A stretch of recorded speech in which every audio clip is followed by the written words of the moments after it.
2025 നടക്കാൻ പോകുന്ന bank എക്സാമുകളുടെ notifications ഓരോന്നായിട്ട് നമുക്ക് റിലീസ് ചെയ്തുകൊണ്ടിരിക്കുകയാണ്. അപ്പോൾ ഈ കഴിഞ്ഞ, അതായത് ഈ കുറച്ച് ദിവസങ്ങൾക്ക് കൊണ്ട് നമുക്ക് റീസെന്റ് ആയിട്ട് റിലീസ് ചെയ്തിട്ടുള്ള നോട്ടിഫിക്കേഷൻസ് ഏതൊക്കെയാണ് നമുക്ക് ജസ്റ്റ് ഒന്ന് നോക്കാം. അപ്പോൾ ആദ്യമായിട്ട് നമുക്ക് സൗത്ത് ഇന്ത്യൻ ബാങ്കിന്റെ നോട്ടിഫിക്കേഷൻ ആണ് വന്നിട്ടുള്ളത്. അപ്പോൾ സൗത്ത് ഇന്ത്യൻ ബാങ്ക് നോട്ടിഫിക്കേഷനിൽ നമുക്ക് സൗത്ത് ഇന്ത്യൻ ബാങ്കിന്റെ ജൂനിയർ ഓഫീസർ പോസ്റ്റിലേക്ക് അല്ലെങ്കിൽ ബിസിനസ് പ്രൊമോഷൻ ഓഫീസർ പോസ്റ്റിലേക്കാണ് ഇപ്പോൾ നോട്ടിഫിക്കേഷൻ വിളിച്ചിട്ടുള്ളത്. ഇതൊരു കോൺട്രാക്ട് ബേസിൽ വരുന്ന ഒരു നോട്ടിഫിക്കേഷൻ ആണ് കേട്ടോ.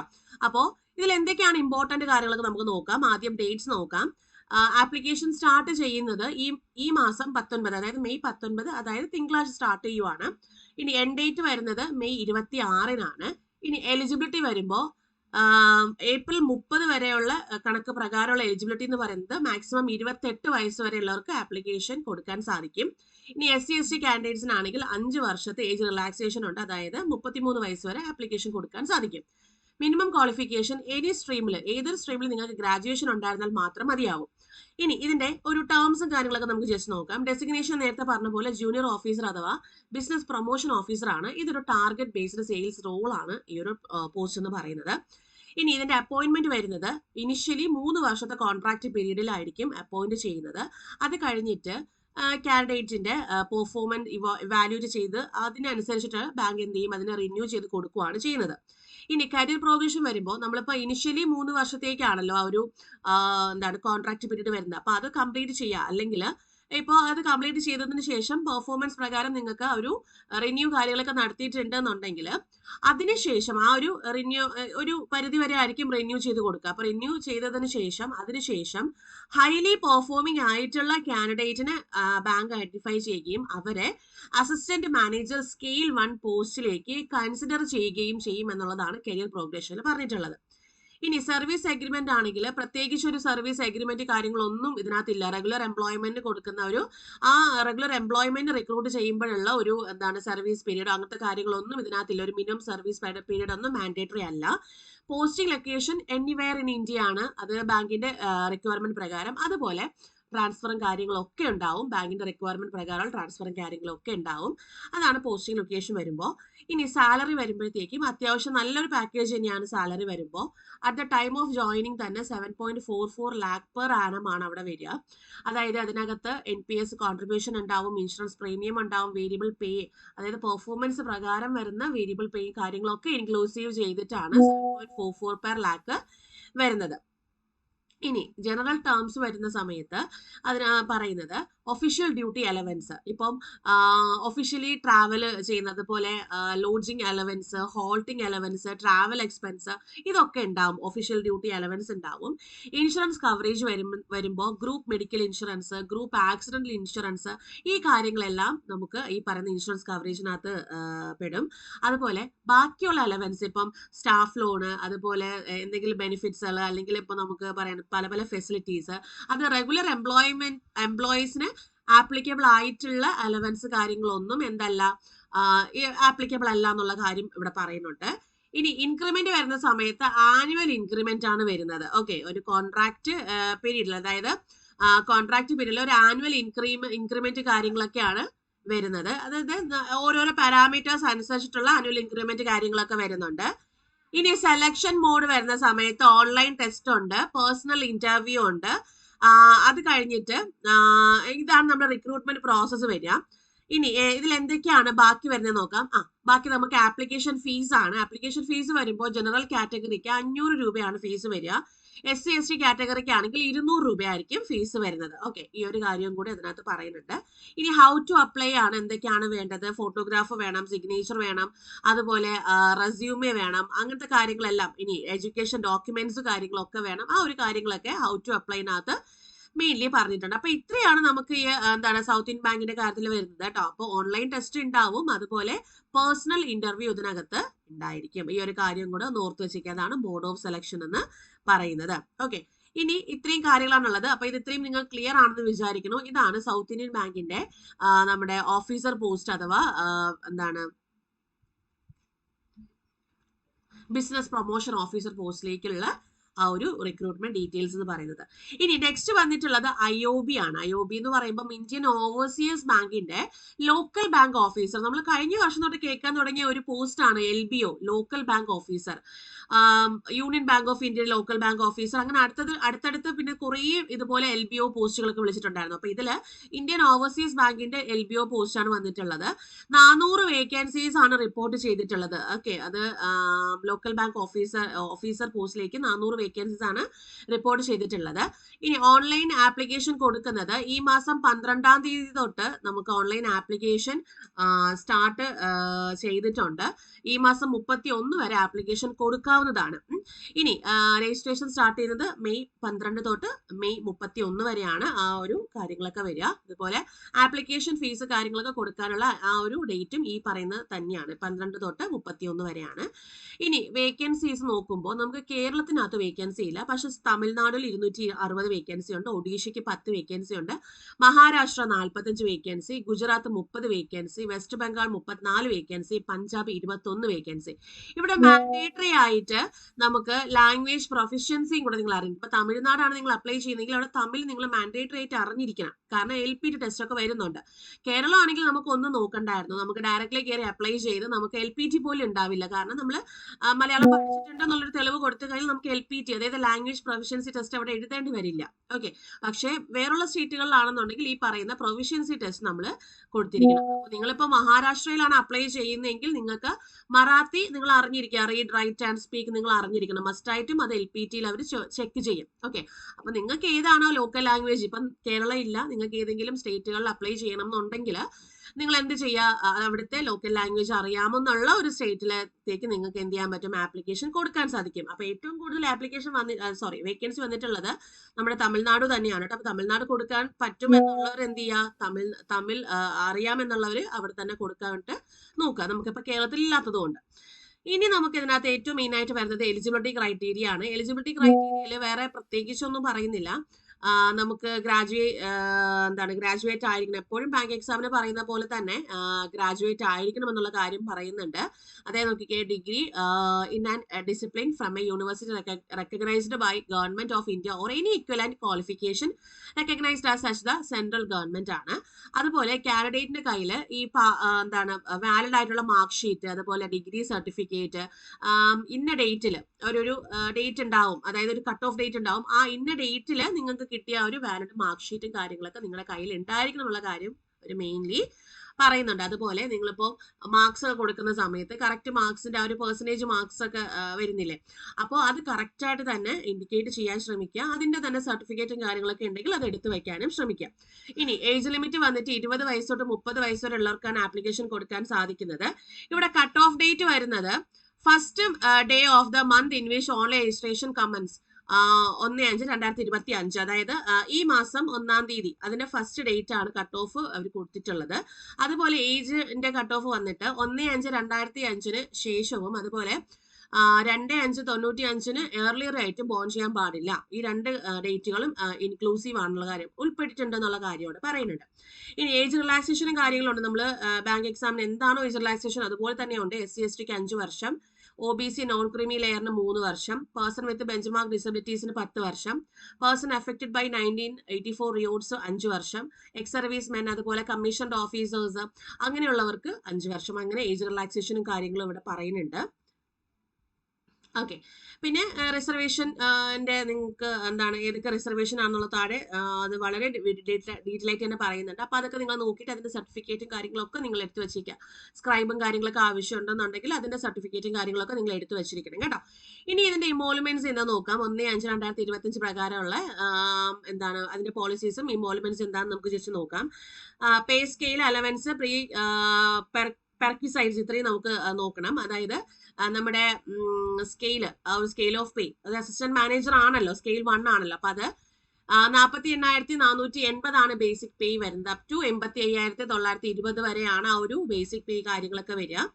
DA ഉണ്ട്, HR ഉണ്ട്, DNS അലവൻസ് ഉണ്ട്, ഹൗസ് റെന്റ് അലവൻസ് ഉണ്ട്, CCA ഉണ്ട്. അപ്പൊ ഈ ഒരു അലവൻസും കാര്യങ്ങളൊക്കെ ഇതിനകത്ത് ഉൾപ്പെടുത്തിയിട്ടുണ്ട്. അതുപോലെ പ്രൊബേഷൻ പീരീഡ് എന്ന് പറഞ്ഞാൽ നമുക്ക് പക്ക നമ്മുടെ ബാങ്കിങ് ജോലി അത് തന്നെയാണ് കേട്ടോ. പ്രൊബേഷൻ പീരീഡ് എന്ന് പറയുന്നത് 2 വർഷത്തെ പ്രൊബേഷൻ പീരീഡ് ആണ് അവിടെ വരുന്നത്. ആക്റ്റീവ് സർവീസ് ആണ്. ഓക്കെ, പിന്നെ നമുക്ക് എന്താണ് ഇതാണ് നമ്മുടെ പ്രൊബേഷൻ പീരീഡ് വരിക കേട്ടോ. ഇനി ബോണ്ട് എമൗണ്ട് അവർ വരുന്നുണ്ട് കേട്ടോ. ബോണ്ട് എമൗണ്ട് അവർ കൊടുക്കുന്നുണ്ട്. 2 ലക്ഷം രൂപയാണ്, 2 ലക്ഷം രൂപയുടെ ബോണ്ട് എമൗണ്ട് ആണ് നമ്മൾ അവിടെ വെച്ചിട്ടാണ് നമ്മൾ ഈ സർവീസിലേക്ക് മിനിമം പീരീഡ് 3 വർഷം വെച്ചിട്ടാണ് നമ്മൾ സൈൻ ചെയ്ത് ബോണ്ട് എമൗണ്ട് സമർപ്പിച്ച് നമ്മളത് കയറുന്നത്. ഇനി ലീവും ട്രാവലും അലവൻസും കാര്യങ്ങളൊക്കെ ബാങ്കിന്റെ ആ ഒരു ടൈം പ്രകാരം, അപ്പോയിന്റ്മെന്റ് ടൈം പ്രകാരമുള്ള ലീവും ട്രാവൽ അലവൻസും കാര്യങ്ങളൊക്കെ അതിനകത്ത് ഉണ്ടായിരിക്കും. സെലക്ഷൻ പ്രോസസ്സ് വന്നിട്ട് നമുക്ക് ആദ്യം ഒരു ഓൺലൈൻ എക്സാം ഉണ്ടാവും, അത് കഴിഞ്ഞ് ഒരു LPT ഉണ്ടാവും, അതായത് ലാംഗ്വേജ് പ്രൊഫഷ്യൻസി ടെസ്റ്റ് ഉണ്ടാവും, അത് കഴിഞ്ഞ് പേഴ്സണൽ ഇന്റർവ്യൂ ഉണ്ടാവും. അപ്പോൾ നമ്മുടെ ഓൺലൈൻ എക്സാമിനേഷൻ എങ്ങനെയാണ്, 4 സെക്ഷൻസ് ആണ് വരുന്നത് ബാങ്കിങ് എക്സാമിലുള്ളത് പോലെ തന്നെ. Reasoning and computer aptitude 30 questions, 60 മാർക്കാണ്, 60 മിനിറ്റ് ആണ് duration. General economy banking awareness 40 questions ആണ്, 40 മാർക്കാണ്, 30 മിനിറ്റ് വരുന്നുണ്ട് duration. Data analysis and interpretation 30 question, 60 mark, 60 minute ആണ്. English knowledge 40 question, 40 mark, 30 minute ആണ്. അങ്ങനെ ടോട്ടൽ 140 ക്വസ്റ്റ്യൻസ്, 200 മാർക്ക്, 3 മണിക്കൂറാണ് നമുക്ക് വരുന്നത്. ഇത് ഒബ്ജക്റ്റീവ് ടൈപ്പ് ക്വസ്റ്റ്യൻസ് ആണ്, 4 സെക്ഷൻസ് ആണ് വരുന്നത്. Okay, next sectional qualifying marks ഉണ്ടാവും. റിസർവ്ഡ് കാൻഡിഡേറ്റ്സിന് 30% സെക്ഷണൽ ക്വാളിഫയിങ് മാർക്സ് ഉണ്ടാവും. അതുപോലെ അൺറിസർവ്ഡ് കാൻഡിഡേറ്റ്സ് ആണെങ്കിൽ 35% ആയിരിക്കും അവിടുത്തെ സെക്ഷണൽ ക്വാളിഫയിങ് മാർക്സ് എന്ന് പറയുന്നത്. അതുപോലെ റോങ് ആൻസറിന് 1/4 റോങ് ആൻസർ ഉണ്ടാവും, അതായത് 4 തെറ്റിന് 1 മാർക്ക് എന്നുള്ള രീതിയിൽ റോങ് ആൻസർ ഉണ്ടാവും. 0.25 മാർക്സ് ആണ് അവിടെ നെഗറ്റീവ് ഉണ്ടായിരിക്കുക. അത് കഴിഞ്ഞ് പിന്നെ നമുക്ക് ലാംഗ്വേജ് പ്രൊഫഷ്യൻസി ടെസ്റ്റ് ആണ്. ഇതിൽ റീഡിംഗ് റൈറ്റിംഗ് സ്പീക്കിംഗ് ആണ് അവർ മെയിൻലി അവർ ചെക്ക് ചെയ്യുന്നത്. അതിൽ നിന്നും ഷോർട്ട് ലിസ്റ്റ് ചെയ്യുന്ന കാൻഡിഡേറ്റിന് പേഴ്സണൽ ഇന്റർവ്യൂ ആയിരിക്കും വരിക. അപ്പൊ ഈ ഒരു കാര്യമാണ് അതിനകത്ത് മെയിൻലി പറയുന്നത്. ഓക്കെ, അപ്പം LPT പാസ്സായാൽ മാത്രമേ പേഴ്സണൽ ഇന്റർവ്യൂവിലേക്ക് പോവുള്ളൂ. ആ ഒരു കാര്യം കൂടെ ഒന്ന് ഓർത്തു വെച്ചിരിക്കാം. ഓക്കെ, ഫൈനൽ സെലക്ഷൻ എന്ന് പറയുന്നത് 80:20 റേഷ്യോയിലായിരിക്കും ഫൈനൽ സെലക്ഷൻ വരുന്നത്. അതായത് ഓൺലൈൻ എക്സാമിന്റെ 80% റേഷ്യോയും പേഴ്സണൽ ഇന്റർവ്യൂവിന്റെ 20%, അങ്ങനെ 80:20 ആയിരിക്കും. ഇനി നമുക്ക് ഇതിനകത്ത് മെയിൻലി ഒരു സ്റ്റേറ്റിൽ മാത്രമേ നിങ്ങൾക്ക് ആപ്ലിക്കേഷൻ കൊടുക്കാൻ സാധിക്കുള്ളൂ എന്നുള്ള കാര്യം ഇതിനകത്ത് വ്യക്തമായിട്ട് പറയുന്നുണ്ട്. അത് ഏത് സ്റ്റേറ്റ് ആണെന്നുള്ളത് നിങ്ങൾ നോക്കിയിട്ട് വേണം അത് ചെയ്യാൻ. അവിടുത്തെ ലാംഗ്വേജ് ഒക്കെ ഉറപ്പാക്കിയിട്ട് വേണം നിങ്ങൾ അത് ചെയ്യാൻ കേട്ടോ. അത് കഴിഞ്ഞാൽ നമുക്ക് പിന്നെ വരുന്നത് ഇതിന്റെ ആപ്ലിക്കേഷൻ പ്രൊസീജിയർ ആണ്. ഇനി ആപ്ലിക്കേഷൻ ഫീസ് ഉണ്ടല്ലോ. Application fees SC ST PWD കാൻഡിഡേറ്റ്സിനാണെന്നുണ്ടെങ്കിൽ 175 രൂപയാണ് വരുന്നത്. ഇനി ജനറൽ EWS OBC കാൻഡിഡേറ്റ്സിനാണെങ്കിൽ 850 രൂപ. GST കൂടെ ചേർത്തിട്ടാണ് 850 രൂപ അവിടെ ഓൺലൈൻ ഫീസ് വരുന്നത് കേട്ടോ. ഓക്കെ, അപ്പം ഇത് കഴിഞ്ഞാൽ പിന്നെ ഹൗ ടു അപ്ലൈയും കാര്യങ്ങളൊക്കെയാണ്, എന്തൊക്കെയാണ് കൊണ്ടുപോവേണ്ടത്, സ്ക്രൈബ് ഡീറ്റെയിൽസ് എന്താണ്, അങ്ങനത്തെ കാര്യങ്ങളാണ് പിന്നെ താഴോട്ട് പറയുന്നത്. നിങ്ങൾ ജസ്റ്റ് ഒന്ന് വായിച്ച് നോക്കിയാൽ തന്നെ മതിയാവും. ഓക്കെ, ഇനി നമുക്ക് നെക്സ്റ്റ് അടുത്ത ഒരു നോട്ടിഫിക്കേഷനിലേക്ക് പോവാം. അടുത്ത നോട്ടിഫിക്കേഷൻ എന്ന് പറയുന്നത് IDBI ബാങ്കിന്റെ നോട്ടിഫിക്കേഷൻ ആണ്. IDBI ബാങ്കിന്റെ ഏത് പോസ്റ്റാണ് നോക്കണ്ടേ?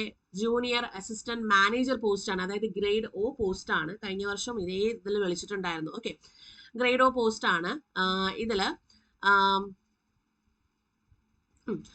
676 വേക്കൻസീസ് ആണ്. അതിൽ അൺറിസർവ്ഡിന് 271 വേക്കൻസീസ് ആണ് വരുന്നത് കേട്ടോ. 676 വേക്കൻസി ആണ് ടോട്ടൽ വരുന്നത്. ഇമ്പോർട്ടന്റ് ഡേറ്റ് നോക്കുമ്പോൾ May 1 നമ്മുടെ ഏജിന്റെ ആയാലും എഡ്യൂക്കേഷൻ ക്വാളിഫിക്കേഷന്റെ ആയാലും കട്ട് ഓഫ് ഡേറ്റ് May 1, 2025 ആണ്. അഡ്വർടൈസ്മെന്റ് ഡേറ്റ് May 7 വന്നിട്ടുണ്ട്. ഓൺലൈൻ രജിസ്ട്രേഷൻ സ്റ്റാർട്ട് ചെയ്തത് May 8 തൊട്ട് ഈ മാസം 20 വരെ. ഈ 20 എന്ന് പറയുമ്പോൾ ഈ വരുന്ന ചൊവ്വാഴ്ച വരെ നിങ്ങൾക്ക് ആപ്ലിക്കേഷൻ കൊടുക്കാൻ സാധിക്കും. പേയ്മെന്റ് ഫീസും കാര്യങ്ങളും ഇത് തന്നെയാണ്. ഇനി നമ്മുടെ എക്സാം ഒരു ടെന്റേറ്റീവ് ഡേറ്റ് വരുന്നത് June 8 എന്നുള്ളതാണ് അവിടെ പറയുന്നത്. June 8 നമുക്ക് ടെന്റേറ്റീവ് ഡേറ്റും കാര്യങ്ങളൊക്കെ വരിക. എലിജിബിലിറ്റി വന്നിട്ട് ഞാൻ നേരത്തെ പറഞ്ഞ പോലെ ഇപ്പോൾ ഏജ് ആണെങ്കിൽ 20 വയസ്സ് തൊട്ട് 25 വയസ്സ് വരെ ആപ്ലിക്കേഷൻ കൊടുക്കാൻ സാധിക്കും. May 2, 2000 മുന്നേയും May 1, 2005 ശേഷമുള്ളവർക്ക് ആപ്ലിക്കേഷൻ കൊടുക്കാൻ പറ്റില്ല. എഡ്യൂക്കേഷൻ ക്വാളിഫിക്കേഷൻ പറയുന്നത് ബാച്ചിലേഴ്സ് ഡിഗ്രി ഉണ്ടായിരിക്കണം. ജനറൽ EWS ആൻഡ് OBC കാൻഡിഡേറ്റ്സിന് 60% ബാച്ചിലേഴ്സ് ഡിഗ്രി ഉണ്ടായിരിക്കാം. ഓക്കെ, ആ ഒരു കാര്യം അതിനകത്ത് ക്ലിയർ ആയിട്ട് പറയുന്നുണ്ട്. അതുപോലെ SC ST PWD കാൻഡിഡേറ്റ്സിനാണെങ്കിൽ 55% ആണ് അവിടുത്തെ കട്ട് ഓഫ് മാർക്ക് വരുന്നത് കേട്ടോ. അത് കഴിഞ്ഞാൽ പിന്നെ കമ്പ്യൂട്ടർ ലിറ്ററസി നിങ്ങൾക്ക് ഉണ്ടായിരിക്കണം, പ്രൊഫഷൻ്റ് ആയിരിക്കണം കമ്പ്യൂട്ടേഴ്സിൽ, ആ ഒരു കാര്യം കൂടെ പറയുന്നുണ്ട്. ഓക്കെ, ഇത്രയാണ് നമുക്ക് മെയിൻലി വരുന്നത്. ഇനി ഇവരുടെ ഇമോൾമെന്റ്, കാരിയർ പ്രോസ്പെക്ട്സ്, അതുപോലെ സർവീസ് കണ്ടീഷൻസ് ഒന്നും നമുക്ക് നോക്കാം. അപ്പോൾ കമ്പനി കോസ്റ്റ് എന്ന് പറയുന്നത് 6.14 lakh to 6.50 lakhs ആണ്. അത് ഓരോ സിറ്റി പ്രകാരം അത് വേരി ചെയ്യും. ടൈം ഓഫ് ജോയിനിങ്ങിലാണ് ഈ ഒരു ബേസിക് ആയിട്ടുള്ള പറയുന്നത് 6.14 lakh to 6.50 lakh ആണ്. ആനുവൽ ഇൻക്രിമെന്റും കാര്യങ്ങളൊക്കെ പെർഫോമൻസ് അനുസരിച്ചിട്ടുള്ള ഇൻക്രിമെന്റ് കാര്യങ്ങളൊക്കെ അതിനകത്ത് ഉണ്ടായിരിക്കും. ആ ഒരു കാര്യം അതിനകത്ത് പറയുന്നുണ്ട്. ഇനി കരിയർ പ്രോസ്പെക്ട്സ് എന്താന്നുള്ളത് ബാങ്ക് നോബ്സ് പ്രകാരമാണ് അടുത്ത ഒരു കാറ്റഗറിയിലേക്കുള്ള, അതായത് 3 വർഷത്തിന് ശേഷം അടുത്ത കാറ്റഗറിയിലേക്കുള്ള പ്രൊമോഷനും കാര്യങ്ങളും ആ കാര്യങ്ങളൊക്കെ ആണ് ആ കരിയർ പ്രോസ്പെക്ട്സിനകത്ത് പറയുന്നത്. ഗ്രേഡ് എ പോസ്റ്റ്, നിങ്ങളിപ്പോൾ കയറുന്നത് ഗ്രേഡ് ഒ പോസ്റ്റ് ആണ്. 3 വർഷം കംപ്ലീറ്റ് ചെയ്യുമ്പോൾ നമ്മുടെ പെർഫോമൻസ് എങ്ങനെയാണോ അതൊക്കെ നോക്കിയതിന് ശേഷം ഗ്രേഡ് എ പോസ്റ്റിലേക്ക് പ്രൊമോട്ട് ചെയ്യുകയാണ് ചെയ്യുന്നത്. ആ ഒരു കാര്യമാണ് അവിടെ പറയുന്നത്. ഓക്കെ, ഇനി സെലക്ഷൻ പ്രോസസ് എന്താണെന്ന് നോക്കാം. ഓൺലൈൻ ടെസ്റ്റ് ഉണ്ടാവും, ഡോക്യുമെന്റ് വെരിഫിക്കേഷൻ ഉണ്ടാവും, പേഴ്സണൽ ഇന്റർവ്യൂ ഉണ്ടാവും, അതുപോലെ പ്രീ റിക്രൂട്ട്മെന്റ് മെഡിക്കൽ ടെസ്റ്റ് ഉണ്ടാവും. ഓൺലൈൻ ടെസ്റ്റിൽ 4 സെക്ഷൻസ് ആണ്. Logical reasoning, English language, quantitative aptitude, general economy, banking. Okay, reasoning ആണെങ്കിൽ 60 ക്വസ്റ്റ്യൻ 60 മാർക്ക് 40 മിനിറ്റ് ആണ്. ഇംഗ്ലീഷ് ആണെങ്കിൽ 40 ക്വസ്റ്റ്യൻ 40 മാർക്ക് 20 മിനിറ്റ് ആണ്. Quantitative aptitude 40 question 40 mark 35 minute ആണ്. ഇനി നമ്മുടെ കറണ്ട് അഫയർ, ജനറൽ അവയർനെസ് അതെല്ലാം 60 ക്വസ്റ്റ്യൻസ് 60 മാർക്ക് 25 മിനിറ്റിനാണ് അവിടെ വരിക. ഓക്കെ, ആ ഒരു കാര്യം കൂടെ അവിടെ പറയേണ്ടത്. അത് കഴിഞ്ഞിട്ട് ഇത് ജയിച്ചു കഴിഞ്ഞാൽ പിന്നെ DV ആയി, പിന്നെ പേഴ്സണൽ ഇന്റർവ്യൂ ആയി, അത് കഴിഞ്ഞിട്ട് പിന്നെ നമ്മുടെ മെഡിക്കൽ ടെസ്റ്റിലോട്ട് പോവുകയാണ് ചെയ്യുന്നത്. പെനാൽറ്റി ഓഫ് റോങ് ആൻസേഴ്സ് എന്ന് പറയുന്നത് 0.25 മാർക്സ് തന്നെയാണ് അവിടെയും പെനാൽറ്റിയും കാര്യങ്ങളൊക്കെ വരിക. ഓക്കെ, ഇതാണ് നമുക്കിവിടെ പേഴ്സണൽ ഇന്റർവ്യൂ 100 മാർക്കിനാണ് നടത്തുന്നത്. ആ ഒരു കാര്യം കൂടെ അവിടെ മെയിൻലി പറയുന്നുണ്ട്. ഓക്കെ, അതുപോലെ ഏജ് റിലാക്സേഷനും കാര്യങ്ങളൊക്കെ ഉണ്ട് കേട്ടോ. SC/STക്ക് ആണെങ്കിൽ 5 വർഷം, OBC നോൺ ക്രീമിക്ക് ആണെങ്കിൽ 3 വർഷം, പേഴ്സൺ വിത്ത് ബെഞ്ച്മാർക്ക് ഡിസബിലിറ്റി ആണെങ്കിൽ 10 വർഷം, എക്സ് സർവീസ്മെന്റിനാണെങ്കിൽ 5 വർഷം, 1984 യൂട്സിൽ എഫക്ട് ചെയ്ത പേഴ്സൺസിനാണെങ്കിൽ 5 ഇയേഴ്സ്. അത്രയും നമുക്ക് ഏജ് റിലാക്സേഷനും കാര്യങ്ങളൊക്കെ വരുന്നുണ്ട്. അതുപോലെ ഞാൻ നേരത്തെ പറഞ്ഞ പോലെ എഡ്യൂക്കേഷൻ ക്വാളിഫിക്കേഷന്റെ കാര്യമൊക്കെ 60%, general EWS and OBC, SC/ST PWBD candidates ആണെങ്കിൽ 55%. ഇതിൽ 59.99% അവര് എടുക്കില്ല, 60% മസ്റ്റായിട്ട് വേണമെന്നുള്ള കാര്യമാണ് അവിടെ മെയിൻലി പറയുന്നത്. അപ്പൊ ഇത്രയും കാര്യങ്ങളാണ് നമുക്ക് ഇതിനകത്ത് പറയാം. പിന്നെ അതിനുശേഷം ഹൗ ടു അപ്ലൈയും കാര്യങ്ങളാണ് അതിനുശേഷം വരുന്നത്. ഓക്കെ, ഇനി നമുക്ക് ഒരു എക്സാമിന്റെ ഡീറ്റെയിലും കൂടെ നമുക്ക് വന്നിട്ടുണ്ട്. അപ്പൊ അത് നമുക്ക് ജസ്റ്റ് ഒന്ന് നോക്കാം. നബാർഡിന്റെ ഒരു ഡീറ്റെയിലിംഗ് കാര്യങ്ങളും കൂടെ വന്നിട്ടുണ്ട്. നബാർഡിൻ്റെത് നമുക്ക് സ്പെഷ്യലിസ്റ്റ്, അതും കോൺട്രാക്ട് ബേസിലാണ്, സ്പെഷ്യലിസ്റ്റ് ഓഫീസറിന്റെ പോസ്റ്റ് ആണ്. അത് നമുക്ക് ജസ്റ്റ് വന്നിട്ടേ ഉള്ളൂ. മെയ് 16 നമുക്ക് ഈ ഒരു ആപ്ലിക്കേഷനും കാര്യങ്ങളൊക്കെ സ്റ്റാർട്ട് ചെയ്യുന്നു എന്നുള്ള കാര്യം ഇവിടെ പറയുന്നുണ്ട്. അതായത് ഇന്ന് തൊട്ട് സ്റ്റാർട്ട് ചെയ്യുന്നു എന്നുള്ളതാണ്. ജൂൺ 1 നമുക്ക് ലാസ്റ്റ് ഡേറ്റ് വരുന്നത്. ഓക്കെ, ഈ ഒരു കാര്യമാണ് അവിടെ മെയിൻലി പറയുന്നത്. അപ്പോൾ കോൺട്രാക്ട് ബേസിലുള്ള സ്പെഷ്യലിസ്റ്റ് ഓഫീസേഴ്സിലേക്കുള്ള പോസ്റ്റ് കാര്യങ്ങളാണ്. ഇനി ഡീറ്റെയിൽഡ് ആയിട്ടുള്ള കാര്യങ്ങളെല്ലാം നമ്മുടെ എന്താണ് ആ ഒരു സൈറ്റിനകത്ത് അവൈലബിൾ ആയിരിക്കും, അഡ്വർടൈസ്മെന്റിനകത്ത് അവൈലബിൾ ആയിരിക്കും. ജോബ് പ്രൊഫൈൽ എന്താണ്, ഏജ് എന്താണ്, ആപ്ലിക്കേഷൻ ഫീസ് എന്താണ്, അപ്പോൾ ഈ കാര്യങ്ങളൊക്കെ അതിനകത്ത് നിങ്ങൾക്ക് അവൈലബിൾ ആയിരിക്കും. എന്തായാലും ഈ മാസം തൊട്ട് നമുക്ക് എന്ത് സ്റ്റാർട്ട് ചെയ്യാണ്, നമ്മുടെ ഈ May 16 തൊട്ട് ഓൺലൈൻ കാര്യങ്ങളൊക്കെ സ്റ്റാർട്ട് ചെയ്യുക എന്നുള്ള കാര്യം അവിടെ പറയുന്നുണ്ട്. അപ്പൊ ഇതെല്ലാം നമുക്ക് ഇപ്പോൾ ബാങ്ക് എക്സാമിന്റെ നമുക്ക് സാധാരണ അപ്ലൈ ചെയ്യാൻ പറ്റുന്ന, ജനറൽ കാൻഡിഡേറ്റ്സിന് അപ്ലൈ ചെയ്യാൻ പറ്റുന്ന സാധാരണ ബാങ്ക് എക്സാംസ് വരാൻ പോകുന്നേ ഉള്ളൂ. IBPS ആയിരുന്നാലും ഒക്കെ RRB PO ഒക്കെ ആയിരുന്നല്ലോ. അപ്പൊ അതിന് മുന്നോടിയായിട്ട് വന്നിട്ടുള്ള ഈ വർഷത്തെ നോട്ടിഫിക്കേഷൻസ് ആണ്. അപ്പൊ ഇതിൽ ആർക്കെങ്കിലും ഇതിൽ അപ്ലൈ ചെയ്യാൻ സാധിക്കുന്നുണ്ടെന്നുണ്ടെങ്കിൽ നിങ്ങൾക്ക് അത് അപ്ലൈ ചെയ്യാം. ഓക്കെ, അപ്ലൈ ചെയ്ത് കോൺട്രാക്ട് ബേസിലായിരുന്നാലും അത് പിന്നെയും നമ്മുടെ പെർഫോമൻസ് പ്രകാരം നമ്മളത് ഫുള്ളി അവര് എന്താണ് പെർമനന്റ് ആക്കാനുള്ള എല്ലാ ചാൻസുകളും ഉണ്ട്. അപ്പൊ അതുകൊണ്ട് നിങ്ങൾക്ക് ആപ്ലിക്കേഷൻ കൊടുക്കാൻ കഴിയുമെന്നുണ്ടെങ്കിൽ നിങ്ങൾക്ക് അത് ആപ്ലിക്കേഷൻ കൊടുക്കാം കേട്ടോ. അതുപോലെ ഇന്നത്തെ ഈ ഒരു ഓഫർ എന്ന് പറയുന്നത്, നമ്മുടെ എൻ്റെ ഓഫർ എന്ന് പറയുന്നത് ഒന്നെടുത്താൽ 1.5 വർഷം എന്നുള്ളൊരു ഓഫറാണ്. അതായത് 1.5 വർഷത്തേക്ക് നിങ്ങൾക്ക് ഈ ഒരു വാലിഡിറ്റിയോട് കൂടി നിങ്ങൾക്ക് എന്ത് ചെയ്യാൻ പറ്റും, ഈ ഒരു കോഴ്സിലേക്ക്, അതായത് ബാങ്കിങ് ഗോൾഡ് ബാച്ചിലേക്ക് ജോയിൻ ചെയ്യാൻ സാധിക്കും. അപ്പോൾ 1.5 വർഷത്തെ കോഴ്സാണ് വരുന്നത്. അപ്പോൾ ഈ വർഷം നിങ്ങളിപ്പോൾ പഠിച്ചു, നിങ്ങൾക്ക് പ്രിപ്പറേഷൻസ് ഒക്കെ സ്റ്റാർട്ട് ചെയ്യുന്ന ഒരു കുട്ടിയെ ആണ്. അപ്പോൾ ഈ വർഷം നമുക്ക് ക്രാക്ക് ചെയ്യാൻ പറ്റില്ല എന്നുണ്ടെങ്കിൽ നിങ്ങൾക്ക് അടുത്ത വർഷത്തേക്കുള്ളത് നമ്മൾ ഈ വർഷം തൊട്ട് ഇങ്ങനെ എന്താണ് ആ ഒരു കാര്യത്തിലേക്ക് നമുക്ക് എത്തിക്കാൻ വേണ്ടിയിട്ടുള്ള ഒരു ബാച്ചായിട്ടും കൂടെ നിങ്ങൾ വിചാരിക്കുക. ഇതിലെ മെന്റർഷിപ്പ് സപ്പോർട്ട് ഉണ്ടാവും നിങ്ങൾക്ക്, അതുപോലെ മോക്ക് ടെസ്റ്റുകൾ ഉണ്ടാവും, അതുപോലെ സ്റ്റഡി നോട്ട്സുകൾ ഉണ്ടാവും, ഡെയിലി ക്വിസസ് ഉണ്ടാവും, ഡൗട്ട് ക്ലിയറൻസ് സപ്പോർട്ടുകൾ ഉണ്ടാവും, PYQs ഉണ്ടാവും. ഇതെല്ലാം കൂടെ ചേർത്തിട്ടുള്ള ഒരു ബാച്ച് തന്നെയാണ് ബാങ്കിങ് ഗോൾഡ് ബാച്ച് എന്ന് പറഞ്ഞത്. അപ്പൊ ഈ ഒരു ബാച്ചിലേക്ക് നിങ്ങൾക്ക് ജോയിൻ ചെയ്യാൻ താല്പര്യം ഉണ്ടെന്നുണ്ടെങ്കിൽ ഡിസ്ക്രിപ്ഷൻ ബോക്സിൽ അതിന്റെ ലിങ്ക് ഉണ്ടായിരിക്കും. ആ ലിങ്കിൽ കയറി നിങ്ങൾക്ക് ബാച്ച് നിങ്ങൾക്ക് പർച്ചേസ് ചെയ്യുക, അല്ലെങ്കിൽ നിങ്ങൾക്ക് ജസ്റ്റ് നോക്കാവുന്നതാണ്. ഇനി എന്തെങ്കിലും ഡൗട്ട്സ് കാര്യങ്ങളൊക്കെ ഉണ്ടെങ്കിൽ നമ്മളെ സ്ക്രീനിൽ കാണുന്ന നമ്പറിലേക്ക് നിങ്ങൾക്ക് വിളിച്ച് എൻക്വയറി കാര്യങ്ങളൊക്കെ നടത്താവുന്നതാണ്, കോഴ്സിനെ പറ്റിയിട്ടോ എക്സാമിനെ പറ്റിയിട്ടോ ഒക്കെ. അപ്പം ഇത്രയും ഒരു നോട്ടിഫിക്കേഷന്റെ കാര്യങ്ങളൊക്കെ ഒന്ന് അറിഞ്ഞിരിക്കുക. അപ്പോൾ പതിയെ പിറകെ നമ്മുടെ എല്ലാ നോട്ടിഫിക്കേഷൻസും വരുന്നുണ്ട്. അപ്പോൾ പഠിക്കാനുള്ള കാര്യങ്ങളൊക്കെ നിങ്ങൾ വളരെ വ്യക്തമായിട്ടും വൃത്തിക്കും പഠിക്കുക. നോട്ടിഫിക്കേഷൻ ഒക്കെ വരട്ടെ, നമ്മൾ അതിന് വേണ്ടിയിട്ട് സജ്ജമായിരിക്കുക എന്നുള്ളതാണ് ഏറ്റവും ഇമ്പോർട്ടന്റ് ആയിട്ട് വരുന്നത്. അപ്പോൾ ഈ കാര്യങ്ങളൊക്കെ ഒന്ന് ഓർത്ത് നിങ്ങൾ കറക്റ്റായിട്ട് പഠിച്ചു പോകാം. പ്രിപ്പറേഷൻസ് ഒക്കെ നിങ്ങൾ കറക്റ്റായിട്ട് നടത്തുക. അപ്പോൾ നമ്മുടെ ബാങ്കിങ് ബാച്ചിലേക്ക് നിങ്ങൾക്ക് ജോയിൻ ചെയ്യാം. അപ്പോൾ 1.5 വർഷത്തെ വാലിഡിറ്റി ആണ്. അത് നല്ലൊരു പാക്കേജ് ആണ്, അതായത് നല്ലൊരു കാര്യമാണ്. നമ്മൾ വേറെ ഒന്നും അന്വേഷിച്ച് പോകേണ്ട കാര്യമില്ല. അപ്പം ആ 1.5 വർഷം നിങ്ങൾക്ക് മാക്സിമം യൂട്ടിലൈസ് ചെയ്യാനുള്ള എല്ലാ കാര്യങ്ങളും ബാങ്കിങ് ഗോൾഡ് ബാച്ച് നിങ്ങൾക്ക് അവൈലബിൾ ആയിരിക്കും. അപ്പം ജോയിൻ ചെയ്യാൻ താല്പര്യമുള്ളവർക്ക് ജോയിൻ ചെയ്യാം കേട്ടോ. അപ്പോൾ ഡിസ്ക്രിപ്ഷൻ ബോക്സിൽ എന്തായാലും ഗൂഗിൾ ഫോം ഉണ്ടാവും. എന്തെങ്കിലും ഡൗട്ട്സ് ഉണ്ടെങ്കിൽ എഴുതി ചോദിക്കാം. അതുപോലെ ഇതിന്റെ ലിങ്ക് കാര്യങ്ങളും ഡിസ്ക്രിപ്ഷൻ ബോക്സിൽ ഉണ്ടാവും. ഈ എൻക്വയറി നമ്പറിലേക്ക് വിളിച്ച് നിങ്ങൾക്ക് ചോദിക്കാവുന്നതാണ്. അപ്പോൾ ഞാൻ എന്തായാലും ഇവിടെ വെച്ച് ഫൈൻഡ് അപ്പ് ചെയ്യാണ്. അപ്പോൾ ഇത്രയും കാര്യങ്ങളൊന്നും അറിഞ്ഞിരിക്കാം. നമുക്ക് നെക്സ്റ്റ് ക്ലാസ്സിൽ പുതിയൊരു വീഡിയോ ആയിട്ട് കാണാം. അപ്പോൾ അതുവരെയും താങ്ക് യു, ബൈ.